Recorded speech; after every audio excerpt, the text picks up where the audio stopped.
right, here we go. Chapter 4 of Tarzan of the Apes. It's called The Apes. Before I get started, I just want to say that they're not gorillas, because once Tarzan gets a little bit bigger, he does fight a gorilla.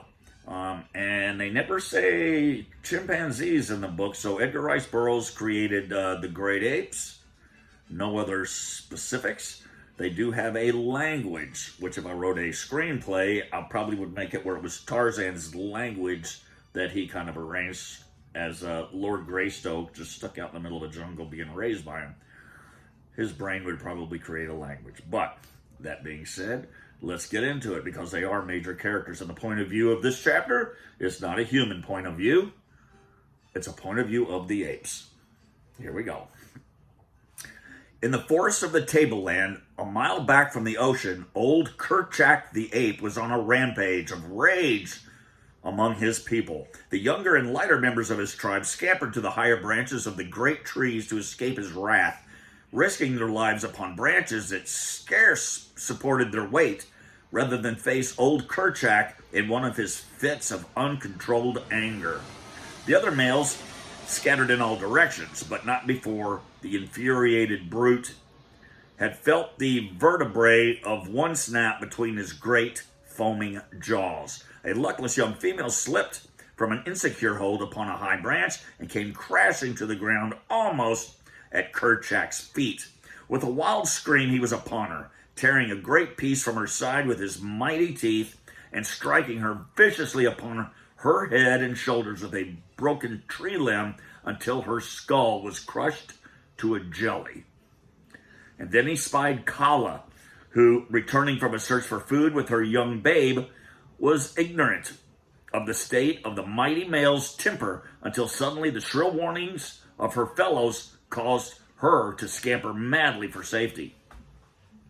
But Kerchak was close upon her, so close that he had almost grasped her ankle had she not made a furious leap far into space from one tree to another, a perilous chance which apes seldom if ever take unless so closely pursued by danger that there is no alternative.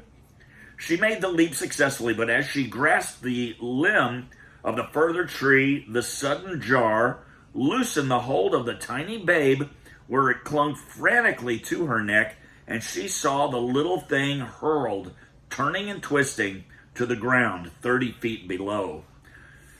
With a low cry of dismay, Kala rushed headlong to its side, thoughtless now of the danger from Kerchak. But when she gathered the wee, mangled form to her bosom, life had left it. With low moan, she sat cuddling the baby to her.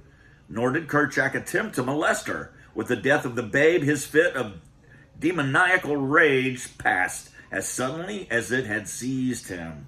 Kerchak was a huge king ape, weighing perhaps 350 pounds. His forehead was extremely low and receding, his eyes bloodshot, small, and close set to his coarse, flat nose. His ears large and thin, but smaller than most of his kind. His awful temper and his mighty strength made him supreme among the little tribe into which he had been born some 20 years before. Now that he was in his prime, there was no simian in all the mighty forest through which he roved that dared contest his right to rule, nor did the other and larger animals molest him.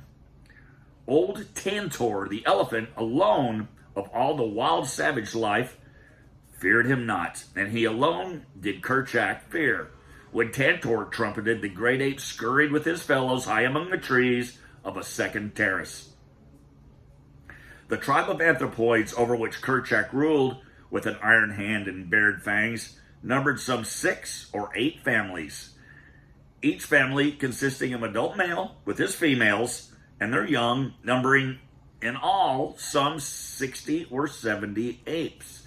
Kala was the youngest mate of a male called Tublat, meaning broken nose, and the child she had seen dashed to death was her first, for she was but 9 or 10 years old.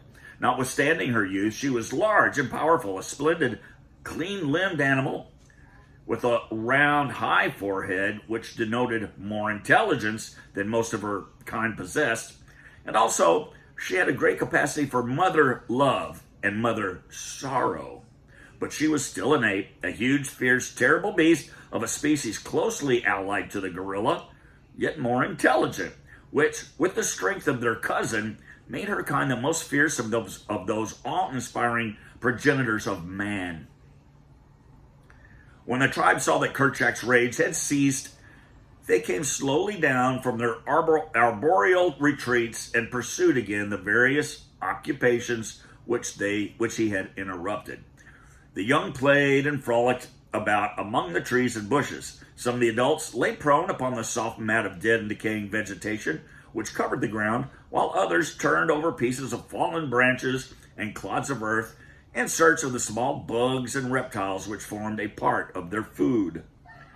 Others again searching the surrounding trees for fruit, nuts, small birds, and eggs. They had passed an hour or so thus when Kerchak called them together and, with a word of command to them to follow him, set off toward the sea. They traveled for the most part upon the ground, where it was open, following the path of the great elephants, whose comings and goings break the only roads through those tangled mazes of bush, vine, creeper, and tree. When they walked, it was with a rolling, awkward motion, placing the knuckles of their closed hands upon the ground and swinging their ungainly bodies forward. But when the way was through the lower trees, they moved more swiftly, clinging and swinging from branch to branch with the agility of their smaller cousins, the monkeys. And all the way, Kala carried her little dead baby hugged closely to her breast.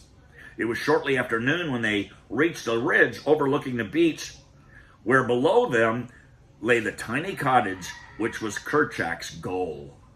He had seen many of his kind go to their deaths before the loud noise made by the little black stick in the hands of the strange white ape that lived in that wonderful lair, and Kerchak had made up his brute mind to own that death-dealing contrivance and to explore the interior of the mysterious den. He wanted very, very much to sink his teeth and feel it into the neck of the queer animal that he had learned to hate and fear. Because of this, he came often with his tribe to reconnoiter, waiting for a time when the white ape should be off his guard. Of late, they had quit attacking or even showing themselves, for every time they had done so in the past, the little stick had roared out of its terrible message of death to some member of the tribe. Today, there was no sign of the man about, and from where they watched, they could see that the cabin door was open. Slowly, cautiously, and noiselessly, they crept through the jungle toward the little cabin. There were no growls, no fierce screams of rage. The little black stick had taught them to come quietly, lest they awaken it. On they came until Kerchak himself slunk